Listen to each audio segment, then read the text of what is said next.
लहानपणी आम्ही एक गोष्ट ऐकायचो. त्या टायमाला शंकरराव चव्हाण असे म्हणायचे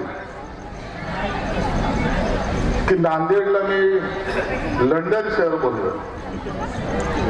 त्या काळातील जे कोण लोक असतील त्यांना ते कदाचित आठवत असेल. आणि शंकरराव चव्हाण सारख्या नेत्याने एखादी जर घोषणा केली त्याला महाराष्ट्र त्याला एक वेगळं वजन द्यायचं. मला नेहमी एक इच्छा असायची आपल्याला जाऊन ते नांदेड शहर पाहायचं. ते लंडन मला पाहायचं. ते लंडन कसं आहे. परंतु मधल्या काळामध्ये मी एकदा आलो, 2-3 वेळा आलो. नांदेड शहरामध्ये झाली दंगल त्या टायमाला मी आलो.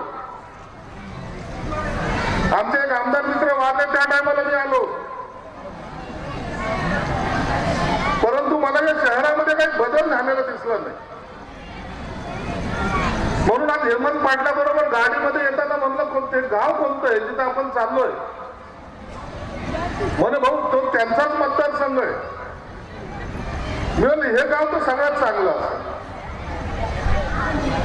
कारण की जे लोक इतकं राजकारण करतात, इतक्या मोठमोठ्याला राजकारण केलेलं आहे, त्या गावामध्ये जर आपण चाललोय, ज्यांचा आदर्श घेऊन आपण राजकारणामध्ये पाहत होतो, ते गाव तर सर्वात सुंदर असतो. परंतु मला आल्यानंतर जे काही पाहायला मिळालं किंवा जे ऐकायला मिळालं, मला काल फोन आले तर काही लोकांचे म्हणे साहेब कशाला जातात तिकडं. म्हणलं काय झालं. जाऊ द्या मग साहेब तिकडे जाऊन कशाला आणखी तुम्ही काही बोलाल, मग काहीतरी आमचं असं होईल तसं होईल. अरे मला जे व्हायचं ते होईल ना. जर तुम्ही चांगलं केलं असेल तर लोक तुमच्या पाठीशी, नसेल चांगलं केलं तर लोक तुमच्या विरोधात. हे सरळ निदान ना.